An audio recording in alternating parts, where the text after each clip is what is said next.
ماشاء اللہ لا حول ولا قوۃ الا باللہ العلی العظیم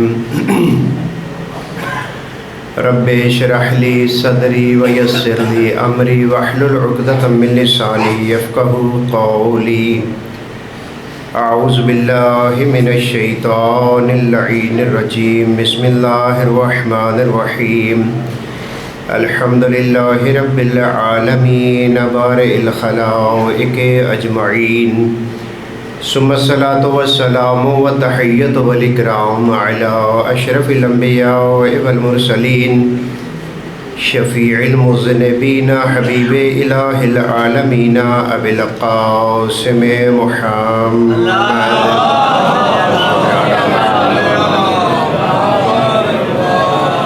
وعلى أهل بيته الطيبين الطاهرين المعصومين الذين أذهب الله عنهم الرجس وطهرهم تطهيرا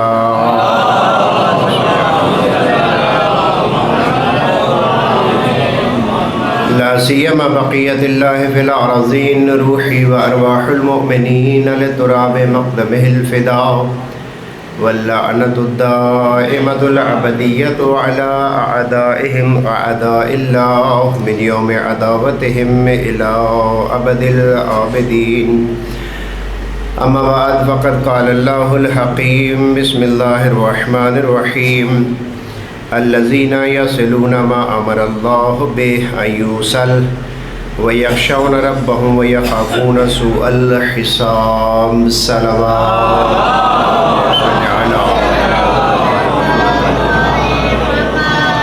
اپنے اپنے اعمال کی قبولیت کے لیے، بانیان مجالس کی توفیقات خیر میں اضافے کے لیے، اور جو بانیان اس دنیا میں نہیں ہیں گزشتہ سالوں میں ہمارے ساتھ تھے، شہدائے اسلام کی سربلندی کے لیے ایک مرتبہ پھر بلند آواز سے صلوات پڑھ لیجیے۔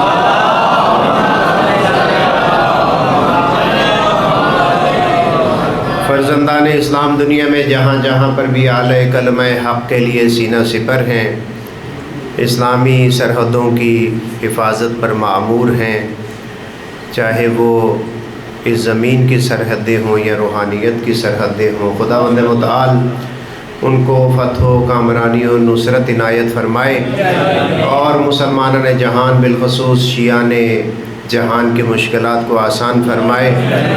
جتنے بھی مومنین ہیں ان کی توفیقات خیر میں اضافے کے لیے، اسلام کی سربلندی کے لیے ایک مرتبہ پھر صلوات پڑھ دیجیے۔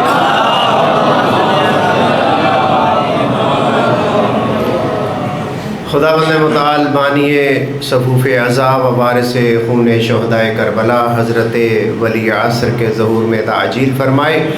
حضرت کے ظہور میں تعجیل کے لیے ایک مرتبہ پھر صلوات پڑھ دیجیے۔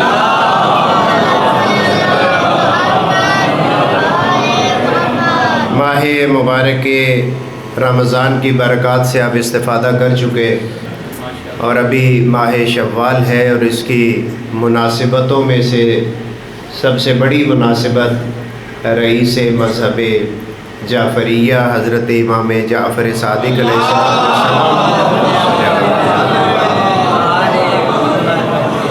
کی شہادت ہے، اور اسی حوالے سے امام علیہ السلام نے جو آخری لحظات میں چند آیات کی تلاوت فرمائی، اس میں سے ایک آیت کی میں نے آپ کی خدمت میں تلاوت کی، اور انہی آیات کے متعلق آپ کی خدمت میں چند عرائض پیش کروں گا۔ خداوند متعال انشاءاللہ ہمیں بابصیرت بننے کی توفیق عنایت فرمائے۔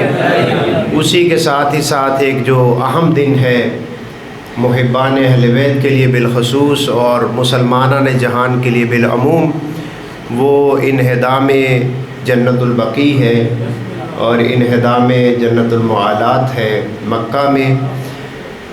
یہ سانحات بھی اب 9 جو ہے تقریباً عشرے گزر چکے ہیں، اس سے زیادہ، کہ جب یہ سانحہ پیش آیا اور اہل بیت علیہم السلام کی یادگاروں کو گرا دیا گیا، وہ بھی انہی ایام میں ہے۔ اور انشاءاللہ خداوند متعال جس طریقے سے رہبر معظم انقلاب اسلامی کے الفاظ میں ہمارے جوانوں کو قدس میں نماز پڑھنے کی انشاءاللہ توفیق دے گا، اسی طریقے سے ہم دعا گو ہیں کہ اپنی نگاہوں کے ساتھ ہم ان عظیم الشان ہستیوں کے مزارات کو بھی آباد دیکھیں گے، اور انشاءاللہ خداوند متعال دشمن کو دشمن کے اوپر ہی مسلط کرے گا، اور یہ تدبیر خداوند متعال ہے۔ آپ سب کی دعاؤں کی قبولیت کے لیے ایک مرتبہ پھر صلوات پڑھ دیجیے۔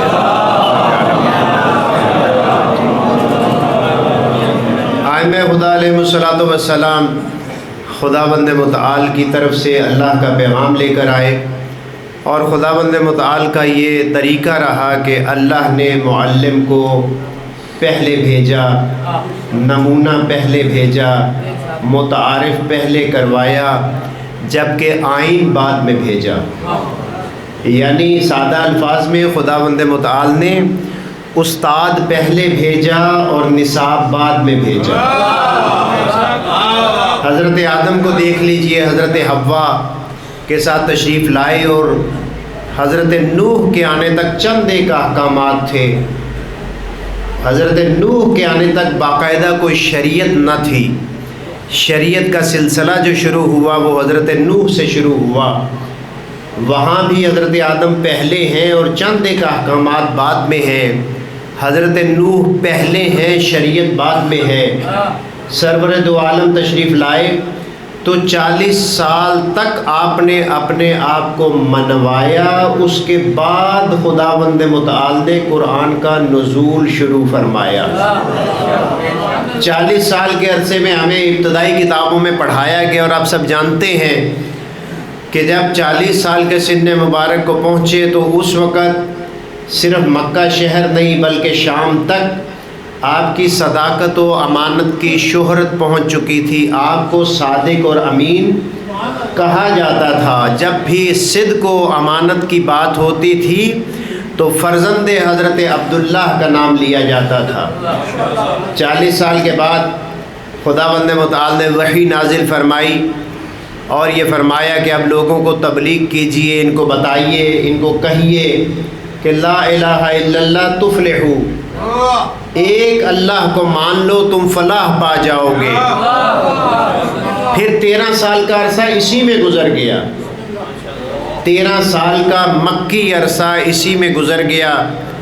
13 سال کے بعد حکم ہوا کہ اب ہجرت کر جائیے۔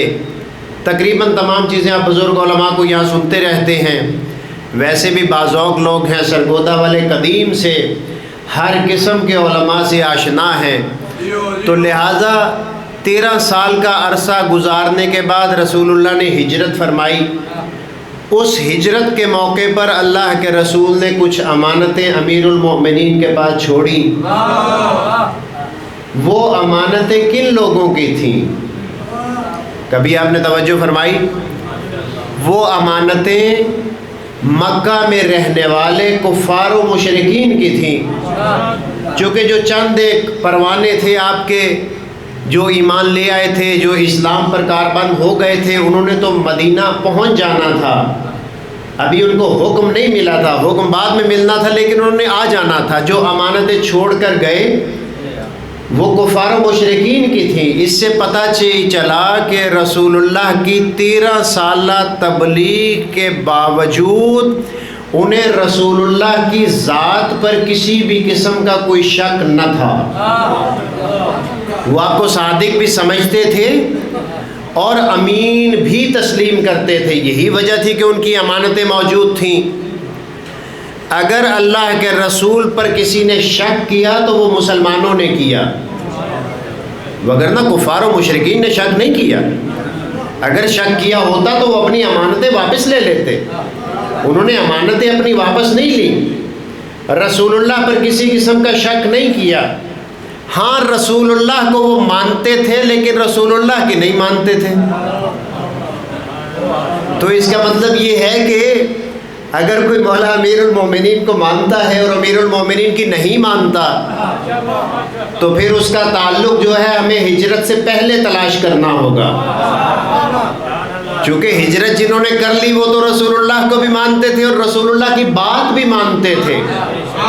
اب اگر کوئی حضرت امیر المومنین کو مانتا ہے لیکن حضرت امیر المومنین کی بات کو نہیں مانتا تو وہ لوگ تھے جو مکہ میں رہ گئے تھے اور بعد میں انہوں نے جنگیں بھی کی۔ اور ان میں سے تو بعض کاربند رہے انہیں جنگوں پر، یہاں تک کہ فتح مکہ کا دن آ گیا، لا تثریب علیکم اليوم کے ذریعے سے انہیں آزادی مل گئی۔ تو بس میں کہنا یہ چاہ رہا تھا کہ یہ خداوند متعال کی سنت ہے، یہ سنت الہیہ ہے کہ خدا معلم کو پہلے بھیجتا ہے۔ هو الذی بعث فی الامیین رسولا منہم یتلو علیہم، ذمہ داری بعد میں، یتلو علیہم آیاتہ ویزکیہم ویعلمہم الکتاب والحکمہ، تمام ذمہ داریاں اپنے آپ کو منوانے کے بعد ہیں۔ یہی وجہ ہے کہ میرے اور آپ کے چھٹے آقا مولا فرماتے ہیں شیعتنا کونوا لنا زینا، اے ہمارے شیعو ہمارے لیے اپنے عمل کے ذریعے سے زینت بنو۔ عمل کے ذریعے سے پتہ چلنا چاہیے کہ تم ہمیں ماننے والے ہو۔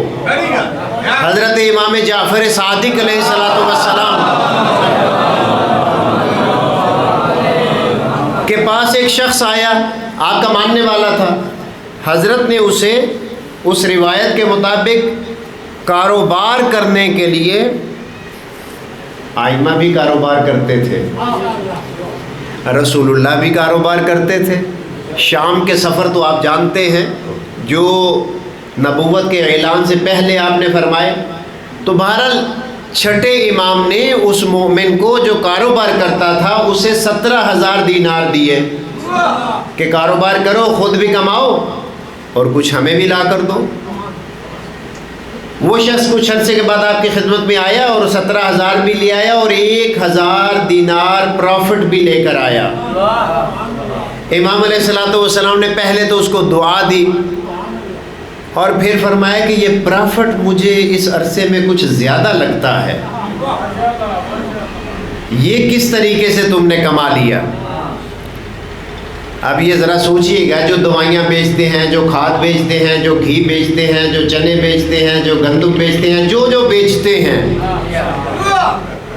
اسے کہا مولا فلاں چیز میں نے سٹاک کر کے رکھ لی تھی اور جیسے ہی قیمت بڑھی، ہم بھی یہی کرتے ہیں نا، مانے آپ بولے تو صحیح، ایسے ہی کرتے ہیں۔ اسے کہا مولا میں نے تو ایسے کیا۔ حضرت نے کہا کہ مجھے اس میں سے 1 دینار بھی قبول نہیں ہے جو تم نے لوگوں کی مجبوری سے فائدہ اٹھا کر حاصل کیا ہے۔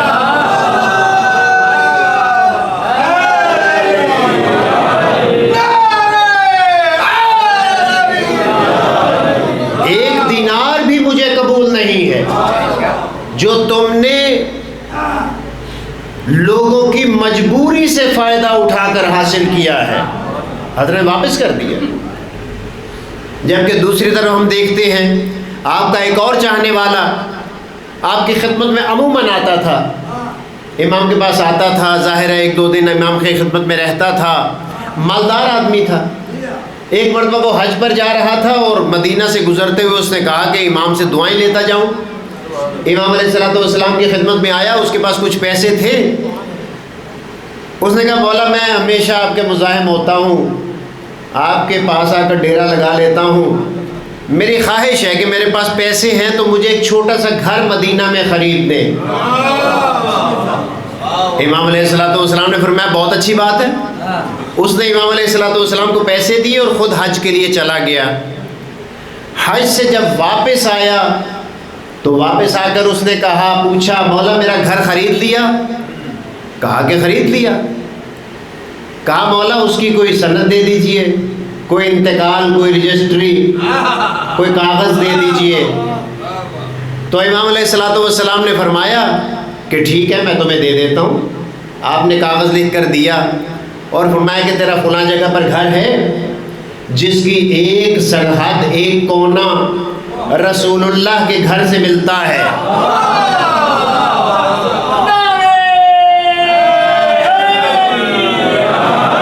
دوسرا کونا امیر المؤمنین کے گھر سے ملتا ہے، تیسرا کونا حسن مجتبی کے گھر سے ملتا ہے، چوتھا کونا حسین سید الشہداء کے گھر سے ملتا ہے۔ روشن ضمیر ماننے والا تھا۔ میری طرح پھڈے باز نہیں تھا کہ مولا میں نے تو ادھر گھر لینا تھا، یہ آپ نے کیا کہا؟ مولا دے دیجئے جلدی جلدی۔ کاغذ لے کر رکھ لیا، گھر آیا، گھر آ کر وصیت کی کہ جب میں مر جاؤں، میں دفن ہو جاؤں تو اس رسید کو میرے ساتھ دفن کرنا۔ قضا آ گئی، چلا گیا اس دنیا سے۔ لواحقین نے اس کی وصیت کے مطابق اس کے ساتھ کاغذ کو دفن کر دیا۔ جب اگلے دن آئے تو وہ کاغذ قبر کے اوپر رکھا تھا اور اس پر لکھا تھا فقط صدق مولانا جعفر نے صادق علیہ السلام، میرے آقا مولا امام صادق نے اپنا وعدہ سچا کر دکھایا۔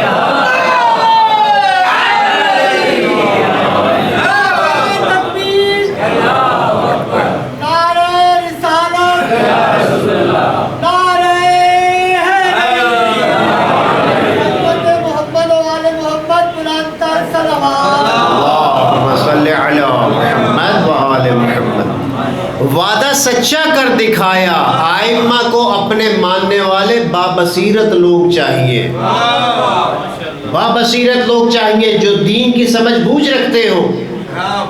ایسا ہی ائمہ کا ایک ماننے والا تھا، کوئی بیچارہ غیر مسلم اس کے ہتھے چڑھ گیا، اس نے اس کو مسلمان بنا لیا۔ آپ کا سنا ہوا واقعہ، اس لیے میں زیادہ وقت اس میں نہیں لیتا۔ اس نے جو اس کے ذمے نمازیں لگائیں اور مستحبات لگائے، وہ تو بیچارہ صبح سے لے کر رات تک مسجد میں۔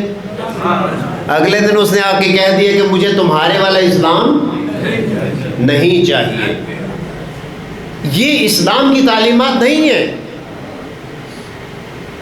میں نے عرض کیا کہ اسلام کو بابصیرت مسلمان چاہیے۔ آپ سب نے شیخ ابراہیم زکزکی کا نام تو سنا ہوگا، نائجیریا میں ہے، خداوند متعال ان کی حفاظت فرمائے۔ ملینز افراد کو انہوں نے مکتب تشیع پر گامزن کیا، باعث ہدایت تشیع بنے۔ انقلاب اسلامی کے ثمرات میں سے ایک بہت بڑا ثمر ہے شیخ ابراہیم زکزکی۔ ان کے پاس ایک شخص آیا، اس نے کہا کہ آپ بہت اچھے آدمی ہیں، وہی نائجیریا کا شخص، آپ بہت اچھے آدمی ہیں، مجھے کلمہ پڑھائیے۔ انہوں نے کلمہ پڑھا دیا۔ کہا کہ اب اگلا کام کیا کرنا ہے؟ سنا ہے نمازیں پڑھنی ہوتی ہیں۔ انہوں نے کہا ہاں زیادہ نہیں ہے، صبح کو 2 رکعت پڑھنا اور 3 رکعت شام کو پڑھنا۔ اس نے کہا بہت اچھا، بہترین، بس میں جا رہا ہوں۔ وہ جیسے ہی اٹھا تو باقی علماء بھی جو قوم کے پڑے ہوئے تھے، انہوں نے کہا شیخ ہم تو آپ کو بڑا آیت اللہ سمجھتے تھے، یہ آپ نے کیا کہہ دیا؟ آپ نے کہا خاموش رہو۔ کچھ عرصے کے بعد ماہ مبارک رمضان آ گیا، وہ شخص آیا بھاگم بھاگ، اس نے کہا جی مجھے تو کسی نے کہا بھوکا پیاسا بھی رہنا ہے۔ انہوں نے کہا نہیں تمہیں رہنے کی ضرورت نہیں ہے، تمہیں رہنے کی ضرورت نہیں ہے۔ اب یہ دوسرا واقعہ ہو گیا، اب تو گلے پڑ گئے علماء وہیں کے، انہی کے تربیت یافتہ۔ تو شیخ زکزکی نے کہا ذرا اسلام کو تو پڑھو۔ اسلام جب آیا تو اس کا معاشرہ ایسے ہی تھا جیسے ہمارا معاشرہ ہے نائجیریا کا۔ میں یہاں کے معاشرے کی بات نہیں کر رہا، کہیں کوئی نمازی نہ چھوڑ دے، میں نائجیریا کی بات کر رہا ہوں۔ اب جیسے ان علاقوں میں بعض اوقات جاتے ہیں نا، بعض لوگوں سے ملے تو پتہ چلتا ہے کہ ان کو تو نماز سے کوئی جدی پشتی دشمنی ہے، اور روزہ آنے پر تو اتنے وہ ناراض ہوتے ہیں کہ الامان والحفیظ۔ شیخ زکزکی نے فرمایا اسلام کیسے نازل ہوا تھا، اسلام کے احکام مکہ میں کتنے نازل ہوئے تھے؟ اکثر اسلامی احکام، اکثر قاطع 90% سے زیادہ اسلامی احکام مدنی زندگی میں نازل ہوئے۔ روزہ مدینہ میں واجب ہوا، مکہ میں واجب نہیں تھا۔ حج تو بالکل آخر میں واجب ہوا، حجۃ الوداع، اسی لیے تو آپ کہتے ہیں مسلح جہاد مدینہ میں واجب ہوا، جمعہ مدینہ میں واجب ہوا۔ اب دوسری طرف آ جائیے، شراب کو خداوند متعال نے مدینہ میں تدریجاً حرام قرار دیا۔ قرآن مجید بھی یہی کہتا ہے کہ تیسرے درجے میں پہلے منع کیا، ذرا پیار سے، پھر منع کیا ذرا پیار سے۔ کہا کہ اس کے نقصانات زیادہ ہیں، منافع اس کے کم ہیں۔ تیسرے مرحلے میں حرام کیا، یعنی تدریجاً لوگوں کا پہلے مزاج بنایا، اس کے بعد حکم نافذ کیا۔ یہ اسلامی تعلیمات ہیں، لہٰذا ایک مومن کو اس حوالے سے بابصیرت ہونا چاہیے۔ ہمیں اپنے معاشرے کو دیکھنا چاہیے کہ آیا یہ امام علیہ السلام کا معاشرہ ہے؟ آیا اگر زمانے کے امام تشریف لے آئیں تو ہم انہیں اپنے گھر میں بلا سکتے ہیں؟ بڑے افسوس سے کہنا پڑتا ہے کہ اب ہماری شادی اور خوشی کی محافل کے علاوہ محافل میں بھی مے خواری ہوتی ہے، شراب ہوتی ہے۔ بھنگ تو پیچھے رہ گئی، چرس تو پیچھے رہ گئی، ان کی حرمت اپنی جگہ پر، شراب کی تو واضح طور پر قرآن مجید میں موجود ہے، لیکن اس کا استعمال ہوتا ہے۔ اتنی ڈٹھائی سے روزے کا مذاق کیا جاتا ہے۔ وہ شخص فاسق ہے جو اعلانیہ کھاتا پیتا ہے حالت روزہ جب ماہ رمضان ہوتا ہے، اس کی گواہی قابل قبول نہیں ہے۔ ایسے شخص کو آپ اپنی بیٹی نہیں دے سکتے، مذمت ہے شریعت میں۔ یہ اسلامی احکام ہے۔ ائمہ ہدیٰ علیہ السلام نے ان احکام کے لیے مصیبتیں برداشت کی۔ ائمہ ہدیٰ علیہ السلام نے نعرہ حیدری لگانے کے لیے شہادتیں نہیں دیں۔ ائمہ نے بلے بلے اور واہ واہ کرنے کے لیے شہادتیں پیش نہیں کی۔ ائمہ ہدیٰ علیہ السلام نے دین کو زندہ رکھنے کے لیے شہادتوں کے اس زیور کو زیب تن کیا۔ ان کی سیرت یہی ہے۔ آپ خود مطالعہ کیجئے، اگر کسی بولنے والے پر اعتماد اگر کسی کو نہ ہو تو وہ خود مطالعہ کرے۔ ائمہ ہدیٰ علیہ السلام، اس میں سے چھٹے امام جن کو مورد گفتگو قرار دیا گیا، سورہ مبارکہ رات کی آیات کو پڑھتے ہوئے 8 ذمہ داریاں اپنے آپ کے ذمے اور میرے ذمے لگا رہے ہیں آخری لحظوں میں۔ الذین یوفون بعہد اللہ۔ مجھ جعفر صادق کا شیعہ وہ ہے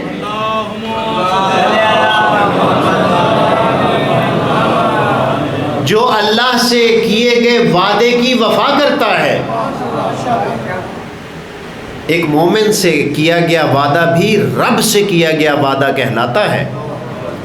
جو وعدہ کیا ہے اس پر عمل پیرا ہوتا ہے۔ وَلَا يَنقُضُونَ الْمِيثَاقَ۔ اگر کوئی لکھت پڑھت ہو گئی ہے تو پھر اس کو توڑتا نہیں ہے، اس کے اوپر چلتا ہے۔ وَالَّذِينَ، جو بڑی اہم بات کی، سب اہم باتیں ہیں اپنے ہمارے معاشرے کے اعتبار سے۔ الَّذِينَ، میرا شیعہ وہ ہے، یَصِلُونَ مَا أَمَرَ اللَّهُ بِهِ أَن يُوصَلَ، خداوند متعال نے جن کے ساتھ صلہ رحمی کا حکم دیا ہے ان کے ساتھ صلہ رحمی کرتا ہے، صلہ رحمی کرتا ہے۔ ہمارے ہاں کیا ہوتا ہے، بس تھوڑا سا کوئی گڑبڑ ہوئی، بہن بھی گئی، بھائی بھی گیا، حتی والدین، حتی اولاد، اس قسم کے مسائل ہمارے ہاں پیش آتے ہیں۔ قرآن مجید کیا کہہ رہا ہے؟ وہ چھٹے امام آخری لحظات میں جب انتہائی تکلیف میں بھی ہیں، اور بعض روایات کے مطابق 71 سالہ، زیادہ سے زیادہ 71 سال آپ کی زندگی نقل ہوئی ہے۔ 71 سالہ امام وقت شہادت یہ فرما رہے ہیں کہ خداوند متعال نے صلہ رحمی کا حکم دیا ہے۔ امام علیہ السلام کے پاس ایک شخص آیا، آپ کا چاہنے والا تھا۔ امام علیہ السلام نے اس کو تبریک پیش کی، بڑا خوش ہوا، لیکن اسے پتہ نہ چلا کہ میں نے کیا کیا ہے۔ امام علیہ السلام نے فرمایا کہ اس شب جمعہ امام اپنے زمانے کے امام ہیں، اس مرتبہ جب شب جمعہ تمہارا نام اعمال میرے سامنے آیا تو نے اپنے اس رشتہ دار کا بھی خوشی کے موقع پر خیال کرتا تھا جو تمہیں سخت ناپسند کرتا ہے۔ امام کیوں خوش ہیں؟ کہ جو رشتہ دار اس کو بالکل نہیں پسند کرتا، جو بھائی، جو بہن، جو بھتیجا، جو بھانجا، جو ماموں، جو چچا اس کو بالکل پسند نہیں کرتا، اس نے اپنی خوشی میں اس کو بھی شریک کیا ہے۔ اس وجہ سے امام مسرور ہیں۔ قرآن مجید بھی یہ کہتا ہے کہ مومن کی نشانیوں میں سے ہے، امام فرما رہے ہیں میرے شیعہ کی نشانیوں میں سے ہیں الذین یصلون ما امر اللہ بہ ان یوصل ویخشون ربہم، ہر مسئلے میں خشیت الہی رکھتے ہیں، کہیں میرا رب ناراحت نہ ہو جائے۔ دل تو میرا بڑا کرتا ہے جو اس نے میرے ساتھ کیا ہے، میرا دل بھی کرتا ہے ایسے ہی کروں، لیکن ہو سکتا ہے میرا رب ناراض ہو جائے۔ مجھے آپ کے علاقے سے ایک بندے نے خبر دی، اب کوئی پہنچ جائے تو خود پہنچ جائے، میں اس کا ذمہ دار نہیں ہوں۔ ایک شخص نے دوسرے کو کلہاڑی مار دی، اتفاق سے چند دنوں کے بعد اس کو شرم آئی، وہ اس کی تیمارداری کے لیے چلا گیا۔ ابھی وہ کلہاڑی جس نے کھائی تھی گہری کھائی تھی، ہاسپٹل میں تھا راوی کے بقول، تو اس نے جا کر اظہار افسوس کیا۔ وہ جو حالت مرگ میں تھا اس نے کہا کہ دعا کر میں بچ جاواں تے ایویں تینوں مریساں، اور دونوں سید تھے۔ صلوات پڑھ لیجئے محمد والا۔ نعرہ تکبیر، نعرہ رسالت، نعرہ حیدری، عظمت جناب سیدہ بلندر صلوات۔ اللہم صلی علی محمد وعلی محمد۔ پہلے اللہ سے کیے گئے وعدے کو پورا کرتے ہیں، دوسرا جو وعدہ لکھتے ہیں، جو تحریر لکھتے ہیں اس کو توڑتے نہیں ہیں، اس ایگریمنٹ کو ختم نہیں کرتے، صلہ رحمی کرتے ہیں، اللہ سے ڈرتے ہیں، معصیت خداوند متعال سے ڈرتے ہیں۔ انما یخشی اللہ من عبادہ العلماء۔ سادہ الفاظ میں یوں سمجھ لیجئے کہ جو بھی خشیت الہی رکھتا ہے وہ کسی نہ کسی درجے میں عالم ہے۔ ضروری نہیں ہے کہ ابا کبا پہنتا ہو، ضروری نہیں ہے کہ پیش نماز ہو، یہ عالم کی شرائط میں سے نہیں ہے، ہاں اس کے آداب میں سے ضرور ہے۔ یہاں فرمایا وَيَخْشَوْنَ رَبَّهُمْ، وہاں فرمایا إِنَّمَا يَخْشَى اللَّهَ مِنْ عِبَادِهِ الْعُلَمَاء۔ خشیت الہی تو فقط علماء ہی رکھتے ہیں۔ اگلی شرط وَيَخَافُونَ سُوءَ الْحِسَابِ، ڈرتے ہیں کہ اگر آج میں نے بدلہ لیا ہو سکتا ہے قیامت والے دن میرا رب مجھ سے بدلہ لے اس کی طرف سے۔ دیکھیے امام کیا فرما رہے ہیں، الذین صبروا، ان کے اوپر کوئی مصیبت آ جاتی ہے، کوئی زیادتی ہوتی ہے، کوئی ظلم ہوتا ہے، ان کا حق چھین لیا جاتا ہے۔ حق کے لیے آواز بلند کرنا آپ کا حق ہے، لیکن جب کسی نتیجے تک نہ پہنچ سکیں، الذین صبروا، وہ صبر کرتے ہیں ابتغاء وجہ ربہم، اللہ کی رضا کی خاطر، اللہ کی رضا کی خاطر وہ صبر کرتے ہیں۔ وَأَقَامُوا الصَّلَاةَ، جب کچھ نہیں بن پاتا تو پھر رب سے باتیں کرتے ہیں اور رب کی باتیں سنتے ہیں۔ أَقَامُوا الصَّلَاةَ وَأَنفَقُوا مِمَّا رَزَقْنَاهُمْ سِرًّا وَعَلَانِيَّةً، اللہ کے راستے میں دیتے ہیں، جہاں مناسب ہوتا ہے تو مسجد میں اعلان بھی کروا دیتے ہیں تاکہ دوسرے بھی دیں، اور جہاں کسی مومن کی تضحیق ہوتی ہو وہاں چھپ کر دیتے ہیں تاکہ اس کی عزت محفوظ رہے۔ یہ بڑے افسوس کے ساتھ کہنا پڑتا ہے، یہ جو ہمارے ہاں ایک رواج چل پڑا ہے غرباء کی مدد کا، اچھی بات ہے لیکن اس کا طریقہ کار انتہائی غلط ہے۔ یہ جناب یہ غرباء بیٹھے ہیں، مساکین بیٹھے ہیں، ہم ان کی امداد کر رہے ہیں، تصویریں کھینچی جاتی ہیں، سوشل میڈیا پر چھوڑی جاتی ہیں، اس کا مطلب رب کے لیے نہیں کیا میں نے، لوگوں کے لیے کیا ہے، رب کے لیے نہیں کیا۔ بھئی اگر رب کے لیے کیا ہے تو چھپ کر ان کا کرو، ہاں پھر اعلان کرو ہم نے اتنے لوگوں کی مدد کی ہے۔ لوگوں کی عزت کو محفوظ رکھو، مومن کی عزت کعبے کی عزت سے بڑھ کر ہوتی ہے، کعبے کی عزت سے بڑھ کر ہوتی ہے۔ سر و علانیہ، جو مناسبت ہوتی ہے، مومن کا قلب اتنا روشن ہوتا ہے کہ اسے پتہ ہوتا ہے کہ میں نے کہاں پر مخفیانہ کام کرنا ہے، کہاں پر اعلانیہ کام کرنا ہے، کہاں پر تقیہ کرنا ہے، کہاں پر اعلانیہ کام کرنا ہے۔ امام علیہ السلام کی تعلیمات میں سے ایک اہم تعلیم تقیہ بھی ہے امام خود اپنی زندگی میں فرمایا کرتے تھے، اور امام علیہ الصلوۃ والسلام کو ایک بہت بڑا محاذ تھا آپ کے سامنے غالیوں کا جو آپ کے مقابلے پر تھے۔ امام علیہ الصلوۃ والسلام اپنے چاہنے والوں کو تدبر سکھاتے تھے۔ امام کے دور میں دو مومن جو تھے وہ ایک جگہ پھنس گئے دشمنان اہل بیت کے پاس۔ انہوں نے کہا، ایک نے کہا کہ میں تو امام صادق کا ماننے والا نہیں ہوں۔ ماننے والا تھا، ماننے والا تھا، اس نے کہا کہ میں تو ماننے والا نہیں ہوں۔ تو انہوں نے کہا براءت کا اظہار کرو امیر المؤمنین سے۔ انہوں نے کہا انا بریء من امیر المؤمنین علی بن ابی طالب، میرا علی بن ابی طالب سے کوئی تعلق نہیں ہے۔ دوسرے سے کہا تم کرو، اس نے کہا نہیں میں تو نہیں کرتا، میں تو ہر دم علی علی کرتا ہوں۔ بس جیسے ہی کہا اس کی گردن اڑا دی گئی۔ جو بچ گیا تھا وہ امام کی خدمت میں آیا، امام ششم کی خدمت میں۔ اس نے اگر کہا مولا ایسا ہوا ہے، امام علیہ الصلوۃ والسلام نے فرمایا کہ تو نے جو ہمارے جد سے براءت کا اظہار کیا ہے، اللہ تمہیں اس پر اجر عظیم دے، لیکن جس نے تقیہ نہیں کیا فقط تعجل الی الجنہ، اسے جنت میں جانے کی بہت جلدی تھی۔ سمجھے آپ امام کی حکمت کو؟ سمجھیے، تو نے تقیہ کیا اللہ تمہیں اجر دے، لیکن جس نے تقیہ نہیں کیا اسے جنت میں جانے کی جلدی تھی۔ یعنی امام نے اسے بھی تبریک پیش کی، لیکن اس میں تعلیم بھی دی کہ جہاں جان کا خطرہ ہو ہم سے براءت کا اظہار کر دو، اپنی جان کو بچاؤ، لیکن اس کی عظمت کو بھی بیان کیا، فقط تعجل الی الجنہ، اسے جنت میں جانے کی بڑی جلدی تھی۔ یعنی یہ بھی بتا دیا کہ گیا وہ بھی بہشت میں ہے، اور یہ بھی بتا دیا کہ وہ اپنی سادگی کی وجہ سے تم سے نمبر لے گیا ہے، تم سے پہلے پہنچ گیا ہے۔ یہ ہستیاں ہی ایسی ہیں،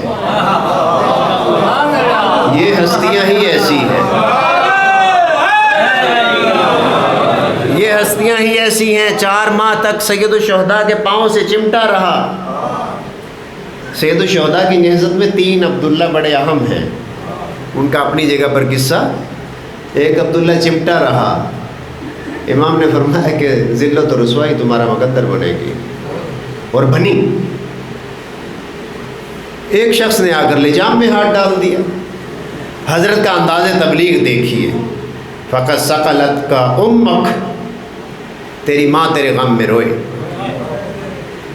امام کی بد دعا بھی تغیر کے لیے ہوتی ہے، تبدیلی کے لیے ہوتی ہے۔ کام کر رہ گیا تھا اور کہا کہ میں آپ کو نہیں کہہ سکتا۔ یہ تغیر تھا، یہ تبدل تھا۔ حضرت علامہ اختر عباس صاحب قبلہ فرمایا کرتے تھے سب سے پہلے حور جنت میں چلا گیا کیونکہ سیدہ کا احترام کیا تھا۔ سیدہ کے احترام کا کم سے کم اجر یہ ہے کہ زمانے کے امام سے پہلے بہشت میں پہنچ گیا۔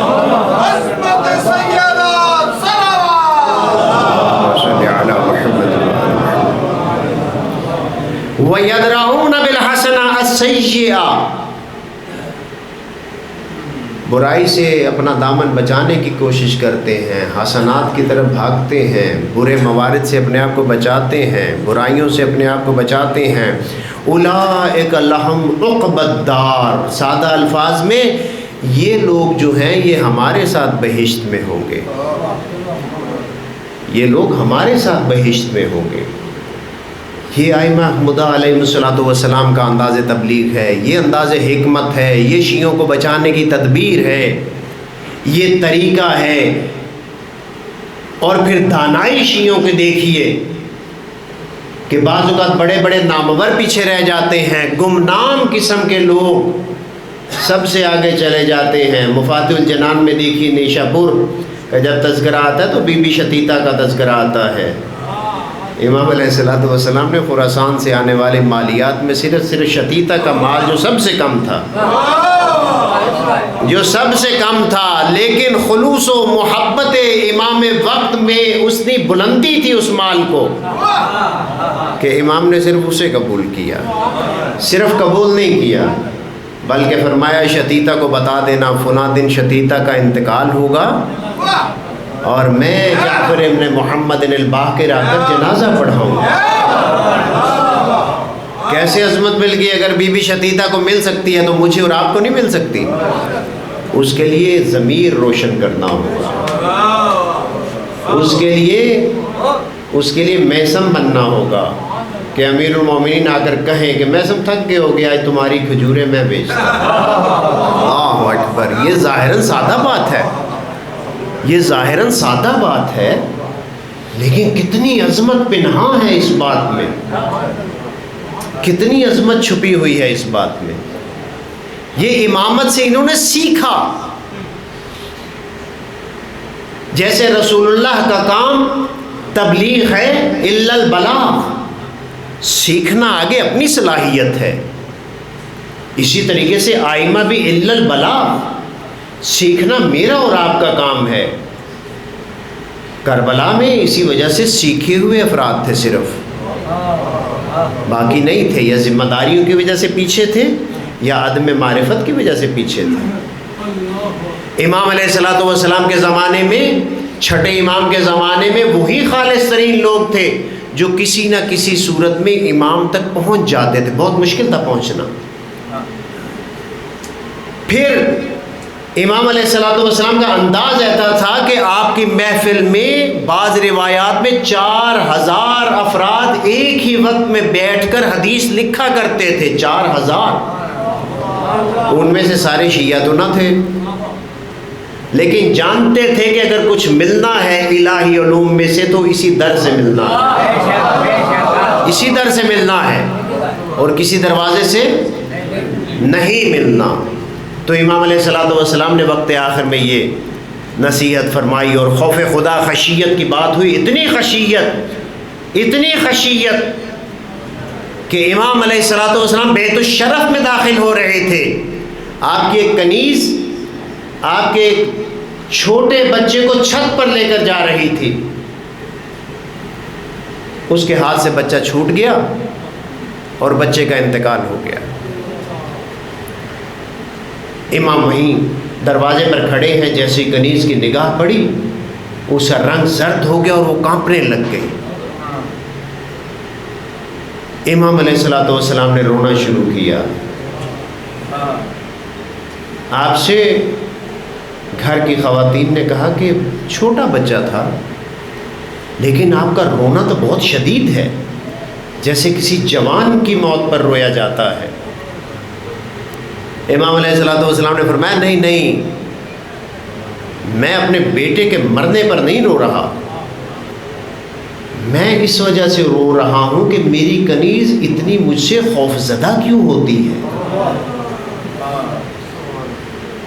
پھر اپنے رب سے دعا کی، اے خدایا مجھ میں کون سے ایسا مسئلہ ہے، کون سا ایک نقص ہے کہ میری کنیز مجھ سے اتنی خوفزدہ ہوتی ہے۔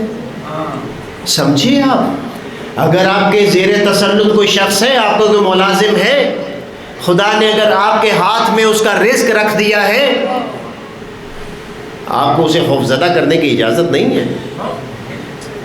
امام علیہ الصلوۃ والسلام اس لیے رو رہے ہیں کہ وہ مجھ سے ڈرتی کیوں ہے، اسے تو رب سے ڈرنا چاہیے، مجھ سے کیوں ڈرتی ہے۔ امام پناہ مانگ رہے۔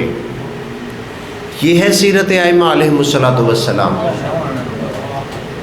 بڑی باعظمت ہستیاں تھیں یہ، اور جتنا موقع ملا ان ہستیوں کو اسی دور میں 34 سالہ آپ کا دور، اور اس میں تقریباً 18 سال جو ہیں وہ، یا 16 سال 18 سال تقریباً 18 سال بنو امیہ کے اس دور میں اور لڑائی جھگڑے میں، اور باقی کے 16 سال جو ہے بنو امیہ کے دور میں گزرے، اور اس دور میں آپ کو خاصا موقع ملا کہ آپ علوم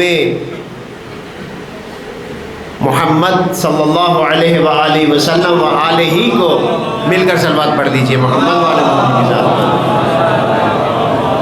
لوگوں تک پہنچا سکے۔ اور یاد رکھیے، جو ذخیرہ علوم الہیہ اور معارف الہیہ مکتب تشیع کے پاس ہے، کسی کے پاس نہیں ہے، اس کا عشر عشیر بھی نہیں ہے،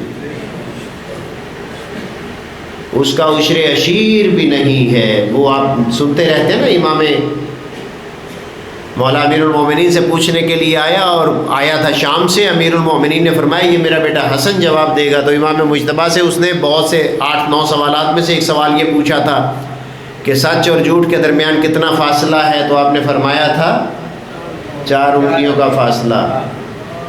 کیا مطلب تھا؟ مطلب یہ تھا کہ جہاں سے آئے ہو انہوں نے اسلام کان سے سنا ہے, ہم نے اپنی آنکھوں سے اسلام کا نزول دیکھا ہے. عموماً یہ معنی کیا جاتا ہے جو ادھر سے سنو وہ جھوٹ ہے, جو ادھر سے دیکھو وہ سچ ہے. یہ معنی نہیں ہے. انہوں نے صرف سنا ہے, سنا سنایا اسلام ہے ان کے پاس. وہ باطل ہے چونکہ وہ خود بھی باطل پر ہے. ہم نے نزول وحی کو دیکھا ہے. یہ اہل بیت نبوت ہیں. اہل بیت نبوت, اہل بیت نبی نہیں ہیں. اہل بیت نبوہ و معدن الرسالہ, رسالت کی معدن ہے, رسول کی نہیں.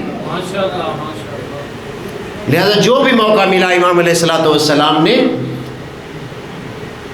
نعوذ باللہ یہ الفاظ کہنے مناسب نہیں ہے کہ سستی کی ہو, سستی نہیں ہے. بعض اوقات تقریب ذہنی کے لیے الفاظ کہنے پڑتے ہیں, وگرنہ حقائق کے منافی ہیں یہ الفاظ. باقی ائمہ کی طرح بھی امام علیہ الصلوۃ والسلام کی زندگی اذیتوں سے بھی بھری ہوئی ہے. ایک مرتبہ تو ایسا بھی ہوا کہ آپ کی زندگی کے آخری لمحات میں ایک مرتبہ آپ اونٹ کے اوپر سوار تھے تو آپ کو اونٹ سے گرا دیا گیا. ایسے ایسے ظالم لوگ ہوتے تھے. منصور دوانقی جو بدترین دشمن تھا,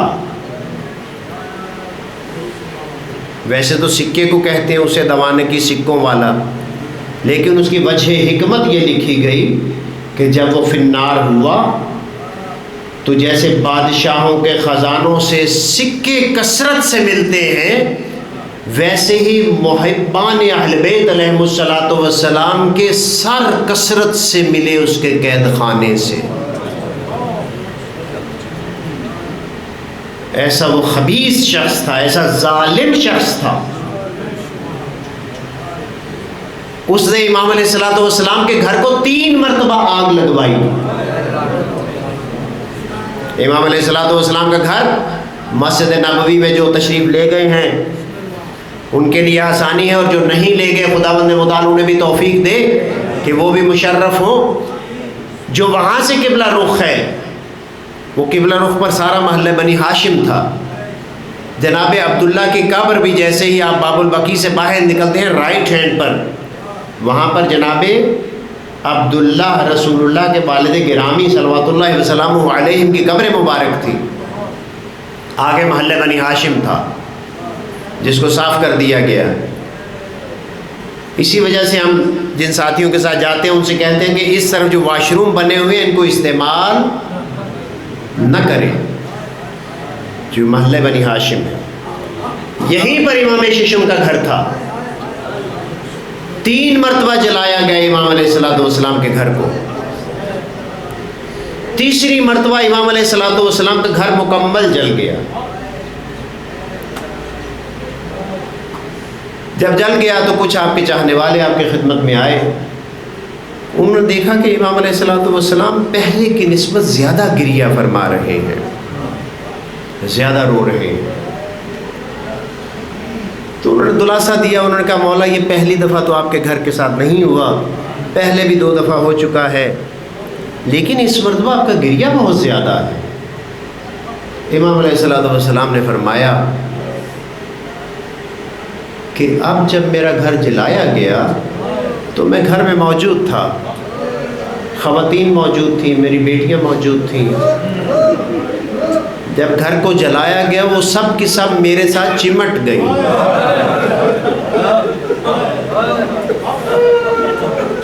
اس مرحلے پر مجھے شام غریباں یاد آ گئی. یہاں تو میں خود موجود ہوں حجت الہیہ, اور یہاں پر گھر جلایا ہے, پتھر اور تازیانے مارنے والا کوئی نہ تھا. اس وجہ سے گریہ کر رہا ہوں. کتنی مشکل ہے آئمہ کے لیے. اور کیا تھا کربلا کا یوم کا ابا عبداللہ الحسین. کربلا جیسی کوئی جگہ نہیں ہو سکتی. میں تو اس لیے گریہ کر رہا ہوں.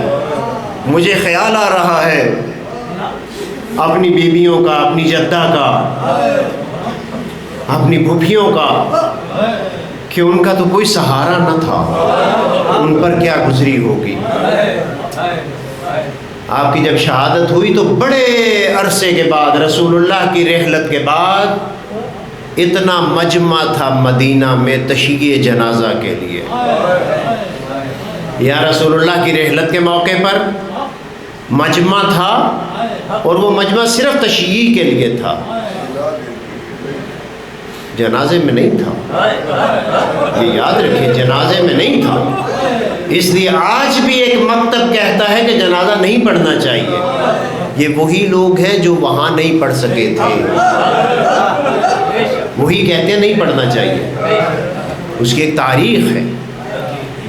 بہت بڑا جنازہ تھا. تابوت اٹھا, بقیع میں گیا, گریہ بھی ہوا, 7ویں امام بھی موجود تھے. لیکن اس مدینہ نے ایک اور جنازہ دیکھا تھا کہ صاحب جنازہ نے شہادت سے پہلے کہا تھا, یا ابوالحسن, میرے مرنے کی کسی کو اطلاع نہ دیجیے گا. یا ابوالحسن, میرا جنازہ رات کے اندھیرے میں اٹھائیے گا. اور پھر آپ کو پتہ ہے جب وہ جنازہ اٹھا تھا, امیر المومنین نے 2 چھوٹے چھوٹے معصوم سائے دیکھے تھے تابوت کے نیچے. کہا تھا بیٹا حسن کون ہے؟ کہا بابا زینب و ام کلثوم. رات کا اندھیرا تھا, رات کا اندھیرا تھا, 3 امام موجود تھے. کہا حسن بیٹا زینب و ام کلثوم کو بہار سے گھر میں بٹھا دو. مجھے علی کو پسند نہیں ہے کہ میری زندگی میں میری بیٹیاں باہر نکلیں. وہ بھی جنازہ تھا.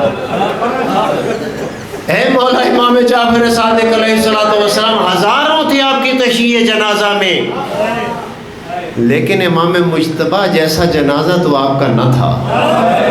آپ کے جنازے پر کسی نے تیر تو نہیں برسائے, کسی بہن کو آپ کے خون آلود جنازے کو تو نہیں دیکھنا پڑا. یہ بھی ایک جنازہ تھا. اور مولا ہماری طرف سے تعزیت قبول کیجئے گا. آپ کے جنازے کی تشییع میں ہزاروں لوگ موجود تھے. آپ کو قبر میں اتارا گیا, آپ کے جد کا جنازہ ریت کے اوپر پڑا ہوا تھا, اور جاتے ہوئے بہن کہہ رہی تھی, اے کاش کہ ہمیں موقع ملتا اور ہم انہیں دفن کر سکتے. الا لعنت اللہ علی القوم الظالمین وسیعلم الذین ظلموا ای منقلب ینقلبون.